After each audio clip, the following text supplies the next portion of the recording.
तथागत बुद्ध को नमन, क्योंकि तथागत बुद्ध ने दुख मुक्ति का मार्ग दिया, जिस पर चलने का प्रयास जारी है। तदुपरांत धर्मराजा सम्राट अशोक को नमन, क्योंकि धर्मराजा सम्राट अशोक ने भगवान बुद्ध के धर्म को विश्वव्यापी बनाया। तदुपरांत परम पूज्य बोधिसत्व बाबा साहब डॉक्टर अम्बेडकर को नमन, क्योंकि बाबा साहब डॉक्टर अम्बेडकर ने इस भारत वर्ष को दुनिया का सबसे सुंदर संविधान और उतना ही बेहतर बौद्ध धर्म मान दिया। नमन उन सभी संतों, गुरुओं, महापुरुषों को जिन लोगों ने देश में समता मूलक समाज की लड़ाई लड़ी, जिनके संघर्षों के कारण हमें इस देश में समानता के अधिकार मिले। मंच पर विराजमान परम पूज्य भिक्षु संघ और उसमें भी विशेष पूज्य बंदे शीलवंश जी, जिनके मैत्रीपूर्ण सानिध्य के साथ ही ये कार्यक्रम बहुत अच्छे से संपन्न हो रहा है। मंच पर उपस्थित गेस्ट ऑफ ऑनर परम श्रद्धेय महाउपासक डॉक्टर हर्षदीप कांबले सर और इस त्रिविध पावनी बैसाख पूर्णिमा में उपस्थित आप सभी उपासक उपासिकाओं, सर्वप्रथम इस त्रिविध पावनी बैसाख पूर्णिमा की मंगल कामनाएं ज्ञापित करता हूं। हालांकि मंगल कामनाएं सुबह ज्ञापित करनी थी, लेकिन सुबह रात में मुझे लगता है कि जब अपने कमरे में गए होंगे, सोने का प्रयास किए होंगे, तो मुझे लगता है 2-3 बज रहे होंगे और 5 बजे किसी तरीके से जल्दी जल्दी तैयार होकर के 6-7 बजे हम लोग यहाँ आ गए थे और तब से अभी तक बहुत सारे मैसेज पड़े हुए और हमको कुछ समय नहीं मिल पाया कि किसी को बधाई दे पाए। तो शाम के समय में आप सबको बधाई। इस जयंती समारोह की तैयारी लगभग 1 महीने पहले से चल रही थी। पिछले साल हम लोगों ने 1 लाख का संकल्प लिया था और इस बार 1 लाख पार का संकल्प लिया था। 6 बजे से जब मैं यहाँ आया हूँ, मैं देखा हूँ 6 बजे से ही लोगों का आना जाना शुरू हुआ है और अभी भी बड़ी संख्या में इस कैंपस में लोग हैं। आप यहाँ कम लोग हैं, वहाँ जहाँ भोजन हो रहा वहाँ इतने ज़्यादा लोग हैं कि भोजन कराने वाले लोग कम पड़ जा रहे हैं, भोजन नहीं पहुँचा पा रहे हैं। हमारे चिंतनों बंदे ने कहा कि वॉलेंटियर्स बहुत कम पड़ रहे हैं, खाना नहीं पहुँच पा रहा। हमने अपने भंते जी लोगों को लगा दो। हमारे भंते जी वहाँ लोग खाना पहुँचा रहे हैं, लोगों को खाना खिला रहे हैं। मैं अपने भंते लोगों का भी धन्यवाद देता हूँ। तुम्हारे भंते लोग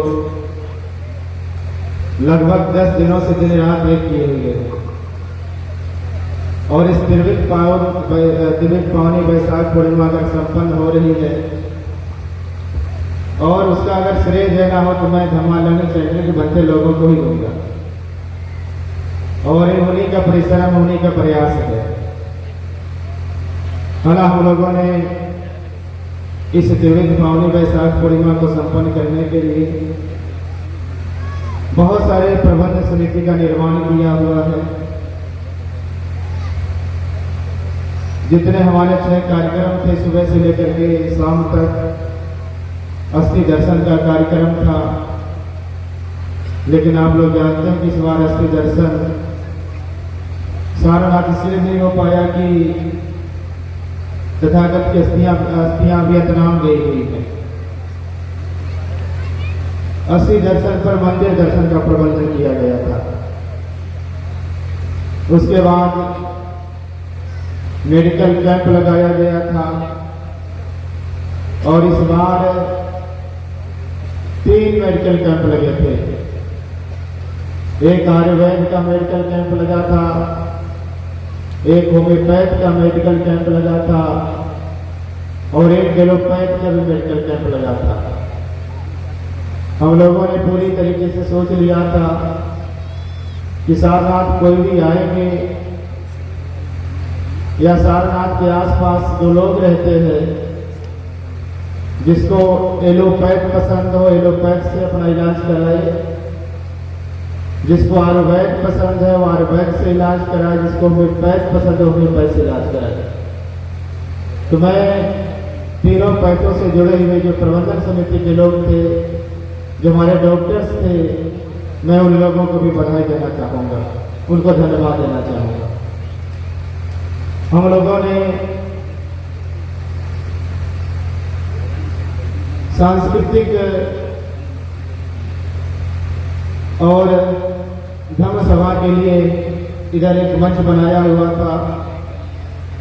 कई वर्षों का एक अनुभव था कि बहुत सारे उपासक उपासिका बहुत दूर दूर से आते हैं, अस्थि दर्शन कर लेते हैं, भोजन कर लेते हैं, स्तूप दर्शन करने के बाद लोग इधर बैठे रहते हैं। और बहुत सारे लोगों की हम लोगों को शिकायतें थी कि बंदी जी पूरा दिन हम लोग को कैसे निकल जाता है, तो दिन के लिए भी कुछ कर दिया जाए। इस बार हम लोगों ने सोचा था कि जो हमारे विद्वान उपासक है, बंदे लोग हैं, उनकी देशना करवाएंगे और सांस्कृतिक कार्यक्रम भी रखेंगे। मिशन मूवमेंट के जो गायक लोग उनको बुला लेंगे। उसके बाद वो मंच तैयार हुआ।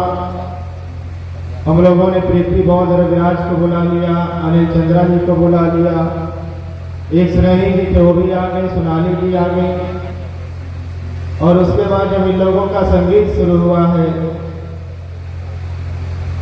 जितने भी लोग हम देख रहे थे जब शुरू हुआ तो ये पूरा दोनों तरफ के पेड़ भर गए। जो लोग पेड़ों के नीचे बैठे हुए मतलब इधर उधर बैठे रहते थे, घूम रहे थे, पूरा दिन इन लोगों ने अपने मधुर संगीतों से लोगों को जोड़े रखा, बांधे रखा। तो मैं अभी पृथ्वी बौद्ध मंच पे हैं। पृथ्वी बौद्ध ये लगन का भी समय चल रहा है, अप्रैल का भी महीना चल रहा, बहुत बिजी रही है। और रात में भी इधर DLW से गाना गा करके पता नहीं बलिया गा करके आई, सुबह 5 बजे आएगी सेंटर में। फिर इधर आकर के इन्होंने अपना शुरू किया है। बार बार सो जा रहे मंच में बैठे बैठे, हमने कहा रुको सम्मानित करना तभी जाना है, तभी आप जाइएगा। तो पृथ्वी बौद्ध उनकी जो सांस्कृतिक टीम रही है, मैं उस पूरी टीम को मैं धन्यवाद देना चाहूँगा। हम लोगों ने एक भोजन प्रबंधन समिति बनाई थी और ये सबसे बड़ी समिति थी। इस समिति में सैकड़ों लोग जोड़े गए थे और इसका खर्चा भी बहुत ठीक ठाक है। मैं आप लोगों को नहीं बताना चाहूँगा कि कितना उस पर खर्चा आता है, लेकिन मुझे ये कहते हुए बहुत प्रसन्नता हो रही है कि 12 घंटे का संकल्प था कि लगातार खाना खिलाया जाएगा और 12 घंटे का संकल्प पूरा हो चुका है। कभी एक समय होता था हम लोगों के लिए 15-20 साल पहले जब हम लोग सारनाथ में आते थे तो एक बुरा अनुभव लेकर के जाते थे, वहाँ खाने को नहीं मिलता, वहाँ रहने को नहीं मिलता था। तो बहुत जब भी हम लोग आते थे रात की यात्रा करके आते, सुबह जाएंगे और अपना दर्शन करके फिर रात वाली ट्रेन पकड़ लेंगे, बस पकड़ लेंगे, वापस चले जाएंगे जहाँ से आए हैं। तो उस समय मन में भाव जगता था कि अगर किसी लायक हुआ तो सारनाथ में जरूर ऐसी व्यवस्था करूंगा कि न केवल अपने लिए बल्कि हजारों के रहने की व्यवस्था भी करूंगा, लाखों लोगों को खाना भी खिलाऊंगा। तो वो भी सपना पूरा हुआ। सारनाथ में हजारों लोगों को रोकने का भी सपना पूरा हुआ है और सारनाथ में लाखों लोगों को खिलाने का भी सपना पूरा हुआ है। उस भोजन समिति से जो लोग जुड़े हुए हैं, मैं उनको बहुत धन्यवाद देना चाहूंगा और एक संस्मरण में बताना चाहूंगा। पिछले साल जौनपुर के उपासक लोग बैठे थे, राहुल बैठे हुए लोगों से मैंने कहा था कि आप पूरी बनाने के लिए उधर से आटा दो, गेहूं दो। तो जौनपुर वालों ने पिछले साल 15-20 क्विंटल गेहूं किया था और ये लोग पूरा दिन यहाँ रहे तो इनको लगा कि हमारा जो है गेहूं कम पड़ गया है। तो इन लोगों ने संकल्प लिया था कि इस बार सारनाथ बुद्ध पूर्णिमा पे जितनी पूरी बनेगी जौनपुर की तरफ से बनेगी। ते लोग लगभग 30 क्विंटल से अधिक गेहूं भेजे इस बार। मैंने अपने आजमगढ़ के उपासकों से बोल दिया कि जौनपुर वाले 30 क्विंटल गेहूं भेजेंगे। पूरे कार्यक्रम की पूरी की बात कर रहे हैं। तो हमारे जौनपुर के उपासक भी बहुत मजबूत इरादे वाले हैं और इन लोगों ने अपने मन में, हमको तो नहीं कुछ बोला, लेकिन अपने मन में संकल्प ले लिया कि हम जौनपुर से पीछे रहने वाले लोग नहीं हैं।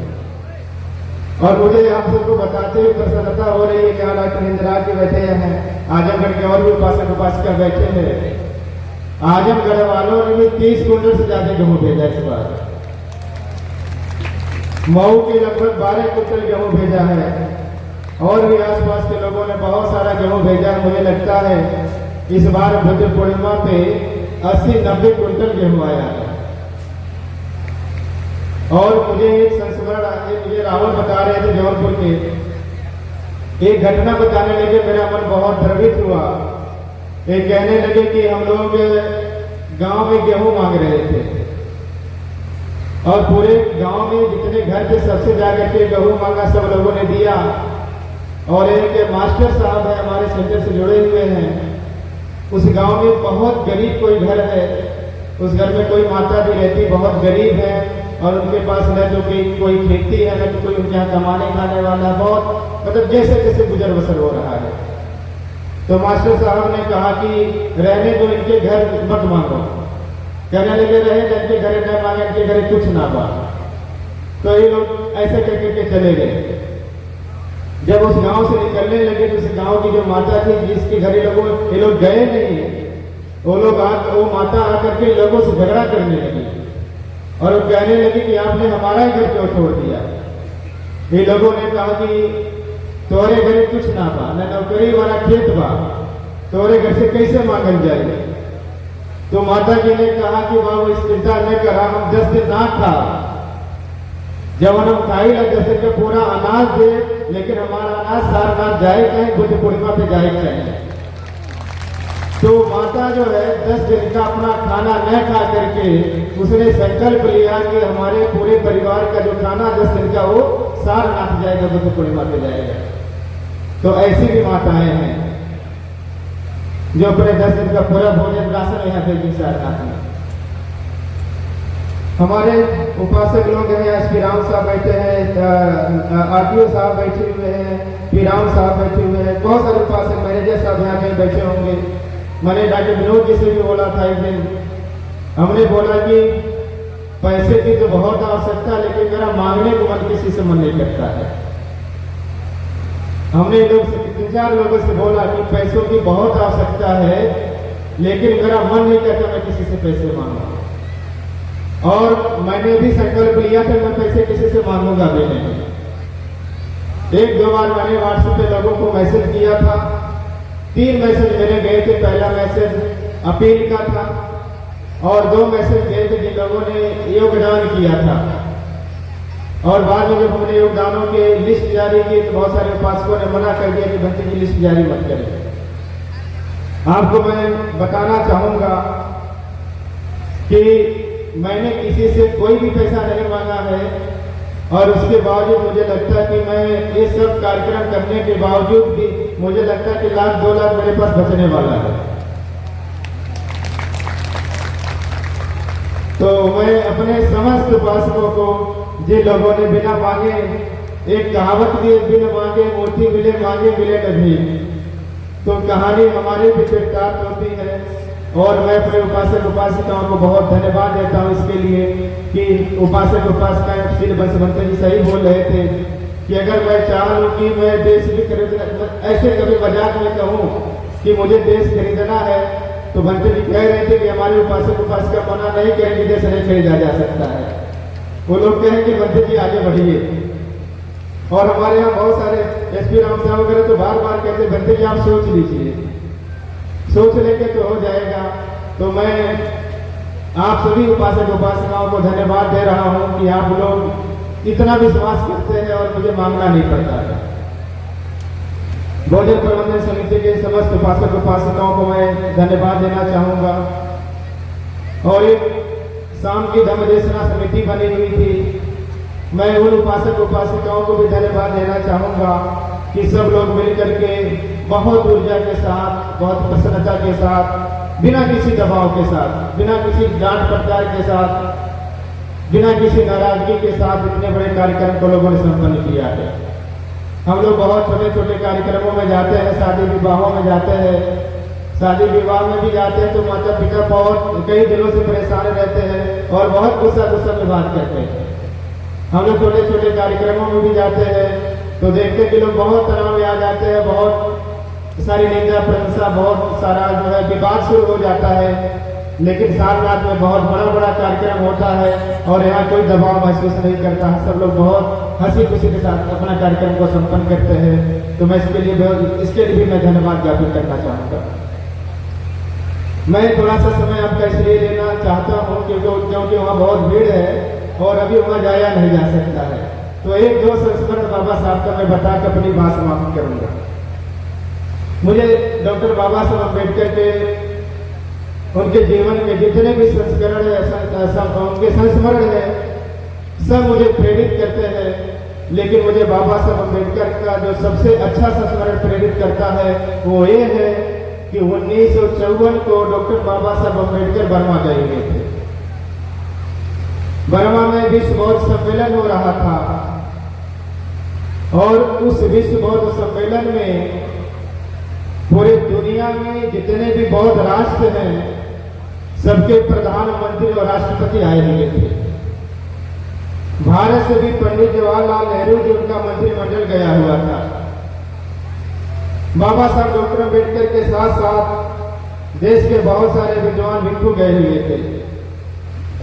जब वो सम्मेलन शुरू हुआ, जब अन्य देशों के प्रधानमंत्री और राष्ट्रपति बोलने लगे, वो लोग बार बार नेहरू जी को देख करके, बार बार बाबा साहब को देख करके तंज कस रहे थे।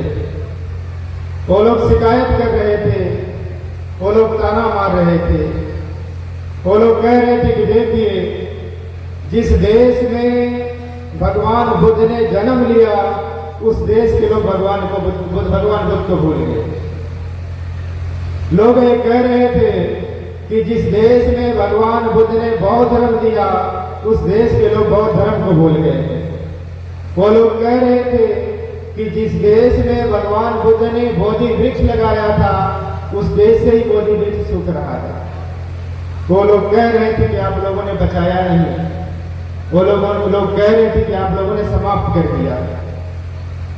उन लोगों के कहने का असर पंडित नेहरू जी पे नहीं पड़ा, लेकिन उन लोगों के कहने का असर डॉक्टर बाबा साहब अम्बेडकर पे पड़ा। जब डॉक्टर बाबा साहब अम्बेडकर का बोलने का अवसर आया, जब बाबा साहब बोलने के लिए खड़ा हुए, बाबा साहब ने कहा, मैं ऐसा मानता हूं कि जिस देश में भगवान बुद्ध ने जन्म लिया उस देश के लोग भगवान बुद्ध को भूल गए। बाबा साहब ने कहा कि मैं ऐसा मानता हूं कि जिस देश में भगवान बुद्ध ने बौद्ध धर्म दिया उस देश के लोग बौद्ध धर्म को भूल गए। बाबा साहब ने ऐसा करने कहा कि मैं ऐसा मानता हूं कि जिस देश में भगवान बुद्ध ने बोधि वृक्ष लगाया था उस देश में बोधि वृक्ष सूख रहा है। बाबा साहब ने कहा कि लेकिन प्रसन्नता की बात यह है, संतोष की बात यह है कि वह बोधि वृक्ष भी पूरी तरीके से सूखा नहीं है। बाबा साहब अम्बेडकर ने कहा, अगर उस बोधि वृक्ष पर पानी डाला जाए तो बोधि वृक्ष पुनः जीवित हो जाएगा, जिंदा हो जाएगा और वह पुनः छाया देना शुरू कर देगा। बाबा साहब डॉक्टर अम्बेडकर ने कहा कि मैं पूरी दुनिया के सामने संकल्प ले रहा हूं। बाबा साहब डॉक्टर अम्बेडकर ने कहा कि मैं पूरी दुनिया को विश्वास दिला रहा हूं। बाबा साहब अम्बेडकर ने कहा कि मैं दृढ़ प्रतिज्ञा लेकर के जा रहा हूं, भारत वापस जाने के बाद अपने लाखों अनुयायियों के साथ भारत में बौद्ध धर्म का जो वृक्ष सूख रहा है उस पर पानी डालूंगा, उसे हरा भरा करूंगा।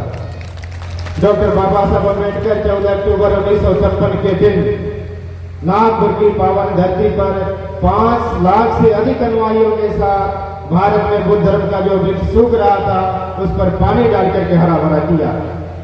मुझे उस समय के संस्मरण याद आता है। आप लोगों ने महापंडित राहुल संस्कृतायन का नाम सुना होगा। पंडित राहुल संस्कृतायन जापान जा रहे थे। वह काठमांडू के एयरपोर्ट पर थे। काठमांडू के एयरपोर्ट पर उनको पत्रकारों ने देखा और घेर लिया। जब पत्रकारों ने घेरा और राहुल जी से प्रश्न करना शुरू किया तो एक प्रश्न यह था, पत्रकारों ने कहा कि राहुल जी, डॉक्टर बाबा साहब अम्बेडकर ने भारत में बुद्ध धर्म की जो क्रांति की है उसकी गूंज पूरे दुनिया में सुनाई दे रही है, उसके लिए आप क्या कहना चाहते हैं? उस धर्म क्रांति को आप किस रूप में देखते हैं? उन पत्रकारों को जवाब देते महापंडित राहुल संस्कृतायन ने कहा कि भारत में डॉक्टर बाबा साहब अम्बेडकर ने बौद्ध धर्म का वैसा मजबूत खंभा गाड़ दिया है जिसे कोई माता लाल हिला नहीं सकता। और आज हम लोग देख रहे हैं कि डॉक्टर बाबा साहब अम्बेडकर के अनुयायी देश में लगातार मजबूत खंभे गाड़ रहे हैं। आज मैं पूरे देश में जाता रहता हूं। देश का कोई राज्य नहीं है जिस राज्य में हम बौद्धों की संख्या बहुत तेजी के साथ में बढ़ रही है। आज देश का कोई जिला नहीं है जिस जिले में हम बौद्धों की संख्या बहुत तेजी के साथ न बढ़ रही हो। आज देश की कोई तहसील नहीं है जिस तहसील में हम बौद्धों की संख्या न बढ़ रही हो। और आज देश का कोई ब्लॉक भी नहीं है जिस ब्लॉक में हम बौद्धों की संख्या न बढ़ रही हो। आप देश के राज्यों को छोड़ दीजिए, आप देश के जिलों को छोड़ दीजिए, आप देश की तहसीलों को छोड़ दीजिए, आप देश की ब्लॉकों को छोड़ दीजिए, अब देश का कोई ग्राम भी नहीं बचा है जहां डॉक्टर बाबा साहब अम्बेडकर का अनुयायी बुद्धमय भारत का सपना न देख रहा हो। और बहुत तेजी के साथ सपना देखा जा रहा है। बाबा साहब अम्बेडकर के अनुयायी लाखों संगठन बना करके देश में बुद्धमय भारत बनाने में लगे हुए हैं। और जो मंच पर हर्षित कामले सर बैठे हुए हैं, सर के बारे में तो बहुत कुछ कहा जा सकता है। मैं इतने कहना चाहूंगा, अगर हर्षदीप कांबले सर जैसा एक IAS ऑफिसर एक राज्य में हो जाए तो डॉक्टर बाबा साहब अम्बेडकर का सपना हम बहुत जल्दी पूरा कर सकते हैं। आज डॉक्टर हर्षदीप कांबले सर से बात हो रही थी। डॉक्टर सर ने हमसे बोला कि बंटी जी, धम्मा लर्निंग सेंटर तो पूरा हो गया, बाकी की क्या योजनाएं हैं? हमने कहा कि सर 12 साल पहले मैं लखनऊ से जिस उद्देश्य को लेकर के सारनाथ आया था, मेरा सारनाथ का उद्देश्य पूरा हो गया है। सारनाथ आने का उद्देश्य पूरा हो गया है। अब हमने कहा कि मेरे बहुत सारे उद्देश्य हैं। मेरा पहला उद्देश्य सारनाथ में धम्मा लर्निंग सेंटर का पूरा हुआ है। मेरा दूसरा उद्देश्य धम्मा लर्निंग सेंटर कहीं और बने, और जो दूसरा धम्मा लर्निंग सेंटर बने वो धम्मा लर्निंग सेंटर उपासनाओं के लिए बने। मैंने कहा कि सारनाथ में पहला धम्मा लर्निंग सेंटर हमारा उपासकों के लिए बना है, दूसरा मेरा धम्मा लर्निंग सेंटर जो बनेगा वो उपासनाओं के लिए बनेगा।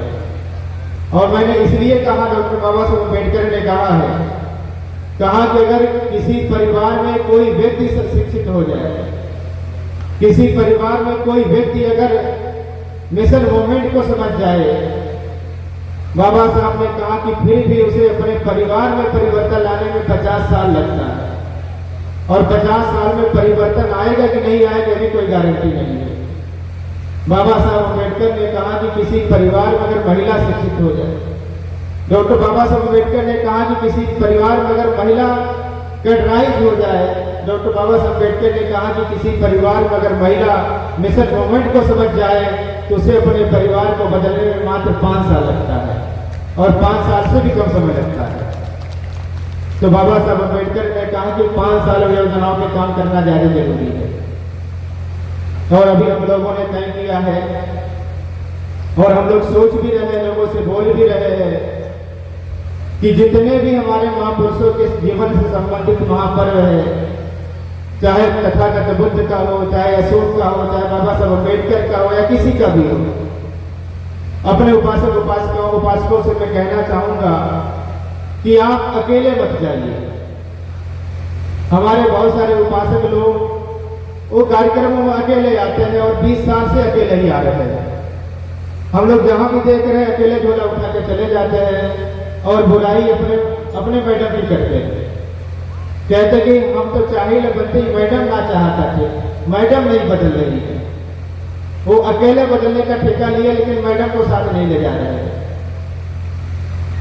बहुत सारे कार्यक्रम हमारे उपासक लोग अकेले आ जाते हैं लेकिन अपने बच्चों को नहीं लेकर के आ रहे हैं। तो मैं अपने उपासकों से भी कहना चाहूंगा, आप किसी कभी कार्यक्रम में आ रहे हैं तो आपका स्वागत है, लेकिन अपने उपासिकाओं को अपने बच्चों को जरूर लेकर के आइए। और अगर आप अपने उपासिकाओं को अपने बच्चों को अपने कार्यक्रमों में लेकर के आते हैं तो मुझे किसी से भी कोई संघर्ष की जरूरत नहीं है।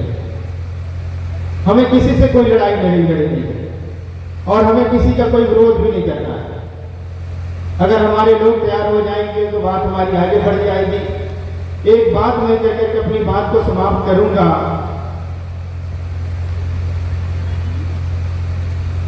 हर्षदीप कांबले सर हैं, इसलिए भी मैं बात कहना चाहूंगा कि पूरे देश में जो अम्बेडकरवादी लोग हैं, उनकी जो कट्टर अम्बेडकरवादी लोग हैं उनकी संख्या लगभग 15% है। अगर ये 15% लोग और उत्तर प्रदेश, महाराष्ट्र और जो भी राज्य है जो बाबा साहब अम्बेडकर के अनुयायी लोग हैं, अगर ये 15% लोग बौद्ध धर्म स्वीकार कर लें तो हमारी संख्या देश में 15% हो जाएगी। और जिसको हम बहुत बुरा कोसते हैं उनकी संख्या 15% कम हो जाएगी।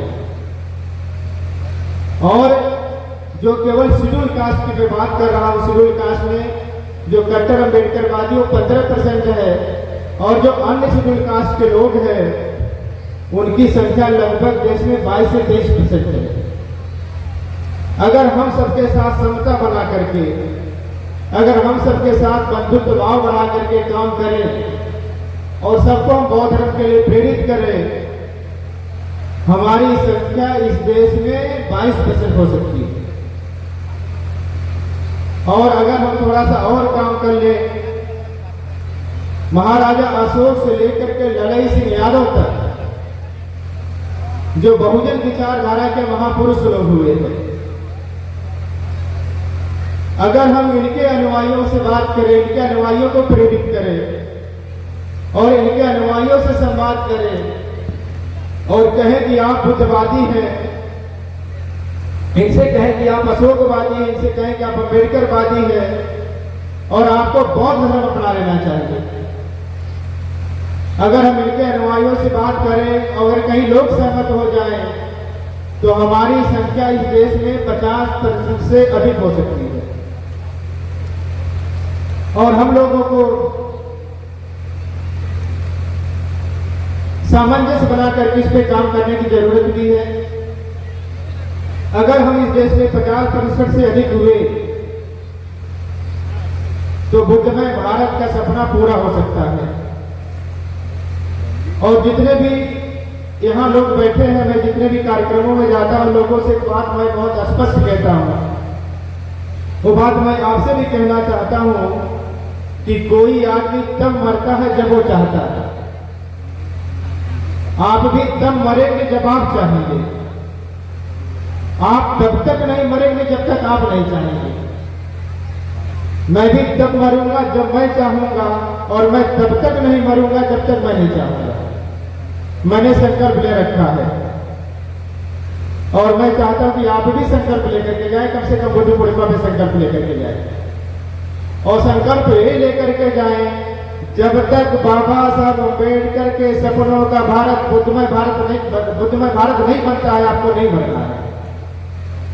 आपको संकल्प लेकर के जाना है, आपको तभी मरना है जब बाबा साहब अम्बेडकर के सपनों का भारत बुद्धमय भारत बनता है। और मैं आपसे एक बात ये भी कहना चाहता हूं कि जिस समाज की धार्मिक जड़ें गहरी होती है, उसी समाज की सामाजिक जड़ें गहरी होती है। और जिस समाज की सामाजिक जड़ गहरी होती है, उसी समाज की राजनीतिक जड़ गहरी होती है। और जिस समाज की राजनीतिक जड़ गहरी होती है, उसी समाज के लोग देश में शासन करते हैं।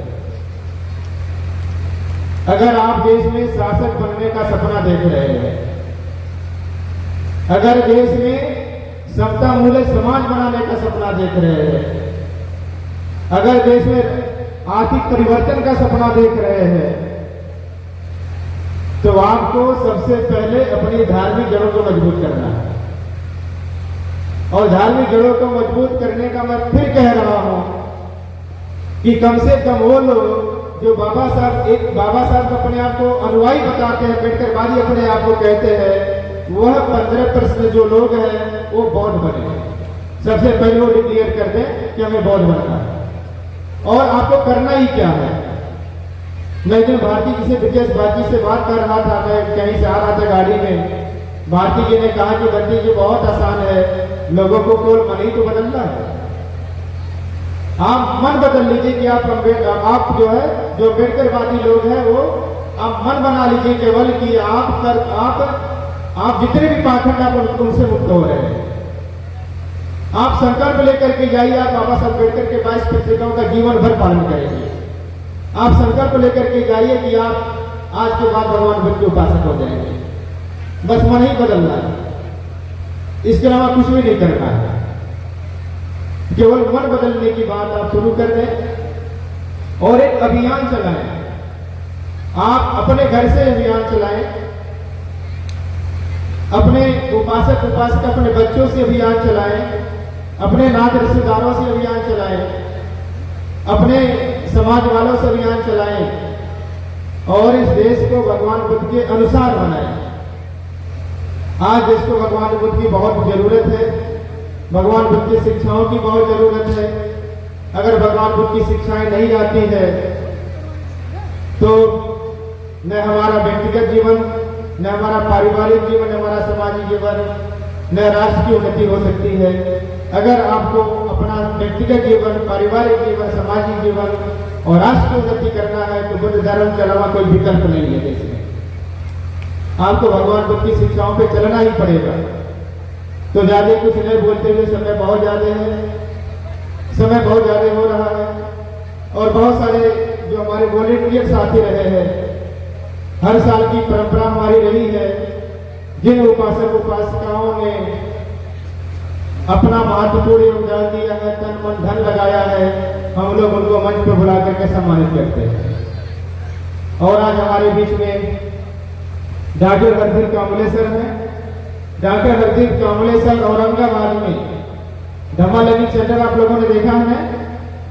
धम्मा लर्निंग सेंटर से बहुत सुंदर विहार, धम्मा लर्निंग सेंटर से बहुत बड़ा विहार इन्होंने बनाकर विकोषण को दान किया है। और न केवल उस सेंटर को बना करके दान किया है, बल्कि धम्मा लर्निंग सेंटर को भी बनाने में हरदीप कांबले सर का योगदान है। मैं इस तथागत बुद्ध की धरती से सर के लिए मंगल कामना करता हूँ। साथ ही साथ आप सभी लोगों को अच्छा, हाँ, भारती कह रहे हमारी यात्रा छोड़ दिए हैं आप। इस हमारे अपने बुद्ध जयंती के कार्यक्रम में धम्म यात्रा हमारा बहुत महत्वपूर्ण एक कार्यक्रम होता है। और मैं बार बार लोगों से कहता हूँ कि जब हम किसी कैंपस में कार्यक्रम करते हैं, किसी हाल में कार्यक्रम करते हैं, तो वही लोग आते हैं जो हमारी विचारधारा के होते हैं। जो लोग हमारी विचारधारा के नहीं होते हैं, हमारे लाख बुलाने के बावजूद ही हमारे कार्यक्रमों में नहीं आते हैं। लेकिन जब हम सड़कों पे चलते थे तो वहां पे हर जाति हर समाज के लोग हमें देखते हैं और हमसे देख करके प्रेरित भी होते हैं और हमारे प्रति उनके मन में हजारों प्रश्न पैदा होते हैं और हम लोग हजारों प्रश्न पैदा करते हुए जाते हैं। जब हम हजारों प्रश्न पैदा करते जाते हैं फिर लोग प्रश्नों का उत्तर भी ढूंढने लगते हैं। तो कई वर्षों से लगातार हमारी धर्म यात्राएं भी हो रही कचहरी से सारनाथ। कई वर्षों से हम लोग जो हमारे महत्वपूर्ण संगठन है हम लोग उनको जिम्मेदारी देते हैं और इस वर्ष भी 3 प्रमुख संगठनों को धर्म यात्रा की जिम्मेदारी दी गई थी। एक संगठन है बनारस में, अभी उसका निर्माण चल ही रहा है, मुझे लगता है कि अच्छा संगठन बनने वाला है, प्रबुद्ध भारत मैत्री संघ। उसके कर्ता दाता सुनील जी कहीं पे होंगे। सुनील जी को जिम्मेदारी दिया गया था कि जो भगवान बुद्ध के जन्म की झांकी है वो उसको तैयार करेंगे। सुनील जी ने भगवान बुद्ध के जन्म की झांकी तैयार की और उनकी झांकी आगे आगे चल रही थी। दूसरी झांकी बोधि समाज है बनारस का, जिससे आप सब लोग अवगत हैं। बोधि समाज के कर्ता दाता ब्रजेश भारती जी हैं। ब्रजेश भारती जी के नेतृत्व में, बोधि समाज के नेतृत्व में तथागत के ज्ञान प्राप्ति की झांकी बनी हुई थी और उनसे जुड़े समाज उपासक उपासिका उस झांकी को लेकर के आ रहे थे। तीसरी झांकी दी बुद्धिस्ट सोसाइटी ऑफ इंडिया की थी, महापरिनिर्वाण वाली झांकी थी और उसको लेकर के आ रहे थे। हम लोग रास्ते में आ रहे थे तो मैं हवेलिया पे मैं भारती से मजाक में पूछा। हमने कहा कि भारती बहुत महासभा वाले लोग कहाँ दिख रहे हैं? इन्होंने कहा वो पीछे दिख रहे हैं। हमने कहा अच्छा, वो देश का सबसे पुराना संगठन है इसलिए वो जो है पीछे चल रहा है। हमने कहा कि आपने 4-5 साल पहले संगठन बनाया है इसलिए आप बीच में चल रहे हैं और जो भी अपना नया संगठन बन रहा है वो लोग आगे आगे चल रहे हैं। हमने कहा बहुत अच्छा है। तो 3 संगठनों को जोड़ने का एक और भी उद्देश्य है। हम लोग चाहते हैं कि सब में बंधुत्व भाव पैदा हो, संगठनों में बंधुत्व भाव पैदा हो। इसलिए बनारस में जब भी हम लोग बुद्ध पूर्णिमा की बैठक करते हैं, बनारस में जितने भी गौर संगठन हैं, जितने बाबा साहब अम्बेडकर से संबंधित संगठन हैं, जितने महाराजा अशोक से संबंधित संगठन हैं और भी जो सामाजिक संगठन हम लोग सबको बुलाते हैं, प्रतिनिधियों को बुलाते हैं। जो लोग किसी संगठन से नहीं जुड़े हैं उनको भी बुलाते हैं और सबसे हम लोग विचार बना करके, विचार लेकर के आपसी सहमति से हम लोग अपनी इस बुद्ध पूर्णिमा को संपन्न करते हैं। तो जितने भी संगठन के लोग इस बुद्ध पूर्णिमा पे जुड़े और वो लोग भी जो किसी संगठनों से नहीं थे, जो लोग भी बुद्ध पूर्णिमा से जुड़े और बुद्ध पूर्णिमा को सेलिब्रेट किया है, बुद्ध पूर्णिमा को बहुत सक्सेस किया है, सभी लोगों को पुनः धन्यवाद देते हुए अपनी बातों को विराम देता हूँ। और पूज्य भंते सिलवंश जी, एक बार ऐसी स्थिति आ गई जब भगवान की अस्थि वियतनाम जाने लगी तो पूज्य भंते सुल्तानंद जी प्रभारी जी थे। भंते जी ने हमसे कहा कि भंते जी हम सारे लोग वियतनाम जा रहे हैं। तो हमने कहा फिर? कहा कि सीलवंश भंते जी अब आपके साथ हैं। तो मुझे बहुत प्रसन्नता हुई। सीलवंश भंते जी के साथ पहले से भी हम लोग बहुत काम किए हैं, बहुत छोटे छोटे कार्यक्रम किए हैं और सीलवंश भंते जी से मुझे व्यक्तिगत बहुत प्रेरणा मिलती है। सीलवंश भंते जी के साथ जब भी बातें होती तो नई नई थॉट्स दिमाग में आते हैं और बहुत सारे सीलवंश भंते जी को सुन करके सीख करके हम उसको मूर्त रूप भी देते हैं। सीलवंश भंते जी एक बार मुझे श्रीलंका ले गए थे, वहाँ की संस्कृति को दिखाने के लिए ले गए थे। उस यात्रा का भी मेरे मन पे बहुत प्रभाव पड़ा है और इस बार की जो जयंती हुई है पूज्य भंते सीलवंश जी के सहयोग से हुई है और सीलवंश भंते जी बहुत परेशान हुए। सीलवंश भंते जी के पास मंदिर का भी था, सीलवंश भंते जी के पास ये सारा का सारा प्रबंधन था और सीलवंश भंते जी भी मुझे लग रहा कई दिन से सो नहीं रहे थे और हम लोगों के साथ बहुत मधुर संबंध बनाकर चल रहे थे। सीलवंश भंते जी की एक विशेषता और मैं बताकर अपनी बात करूंगा। हम लोग धमा लर्निंग सेंटर में बहुत सारे आचार्य बुलाए। जब आचार्य कोई अपने देश के आते थे तो हमारे बच्चे लोग जब पढ़ाने लगते थे, हमारे बच्चे लोग छोटे छोटे बच्चे लोग जब उनकी बात को नहीं मानते थे, बचपना कर जाते थे, तो हमारे आचार्य गए उनको डांटने लगते थे, उनको पनिशमेंट कर देते, उनको सजा दे देते थे और सजा दे करके हमारे बच्चे लोगों को दुखी कर देते थे और हमारे बच्चे लोग उनसे पढ़ना ही नहीं चाहते थे। मैंने एक बार श्री वंश बंते से बोला कि बंते जी, हमारे जो भारत के आचार्य लोग उनसे हमारे बच्चे लोग पढ़ना ही नहीं चाहते हैं। तो श्री वंश बंते बोलने लगे, उन्होंने कहा कि मैं आपके यहाँ डेली शाम को 1 घंटे पढ़ाऊंगा। श्री वंश बंते जी हमारे यहाँ आए और हमारे बच्चे लोगों को पढ़ाना शुरू किया, 3-4 महीने पढ़ाए। और श्री वंश बंते जी ने एक दिन हमसे बोला, कहा कि बंते जी, पनिशमेंट देना, सजा देना अंतिम विकल्प है। कहा कि जब सारे मतलब सब सारा हाथ खड़ा हो जाए, कोई विकल्प न बचे, उस समय पनिशमेंट दिया जाता है, उस समय सजा दिया जाता है। उन्होंने कहा कि अपने विद्यार्थी को कभी भी सजा नहीं दिया जाता है। तो मैंने देखा कि जब श्री वंश बंते जी हमारे बिहार में जाते थे तो हमारे बच्चे लोग उनका इंतजार करते थे। जब श्री वंश बंते जी हमारे बिहार से निकलते तो बच्चे लोग उनको छोड़ने के लिए परेशान रहते थे कि हम जाएंगे। तो श्री वंश बंते जी बहुत अच्छे शिक्षक हैं और वो सजा नहीं किसी को देते हैं, सबके मन को बहुत हल्का करते हैं, बहुत मजाक करते हैं, कॉमेडी करते हैं और उस मजाक करके कॉमेडी करके लोगों को हंसा करके सारी गंभीर बातें समझा देते हैं। तो श्री वंश बंते से हम लोग यही सीखते हैं। हमको बहुत सारा क्रोध आता है, कई बार बहुत ज्यादा क्रोध आता है और कई बार तो मैं तो जाहिर भी कर देता हूँ, लेकिन जब इधर कुछ दिनों से जब मेरे जो क्रोध खत्म हुए हैं वो श्री वंश बंते जी की वजह से ही हुए हैं। श्री वंश बंते जी आपका बहुत बहुत धन्यवाद। और हमारे बीच में डॉक्टर साहब डॉक्टर शंकरवार जी आ गए हैं। डॉक्टर शंकरवार जी आप सब लोग जानते हैं, BHU में डॉक्टर साहब डायरेक्टर हैं और इस बार डॉक्टर साहब के मार्गदर्शन में बाबा साहब अम्बेडकर की जयंती BHU में ऐतिहासिक रही है। जितनी अच्छी जयंती बाबा साहब की इस बार हुई है, उसके पहले बाबा साहब की उतनी अच्छी जयंती कभी नहीं हुई थी। मैं डॉक्टर शंकरवार जी को बहुत धन्यवाद इसके लिए देता हूँ। और डॉक्टर भारती सर हमारे बीच बैठे हैं। डॉक्टर भारती सर तो BHU में सर्जरी विभाग का हेड बना दिया गया है। तो हमारा जब कोई बौद्ध समाज का व्यक्ति जब बड़े बड़े पदों पर जाता, हमारे बच्चों को प्रेरणा मिलती है कि हमें भी डॉक्टर भारती सर बनना है। बहुत सारे लोगों को प्रेरणा मिलती है हमें भी शंकरवार जी बनना है। और बहुत सारे लोग प्रेरित होते हैं कि मुझे डॉक्टर हर्षदीप कांबले सर भी बनना है। और मैं फिर कह रहा हूँ, डॉक्टर हर्षदीप कांबले सर जैसा IAS ऑफिसर मुझे एक स्टेट में एक ही चाहिए। बाबा साहब अम्बेडकर का सपना 5 साल में पूरा होगा। धन्यवाद। बहुत बहुत साधुवाद उनके जी। और आपसे हम लोग बहुत प्रेरित होते हैं और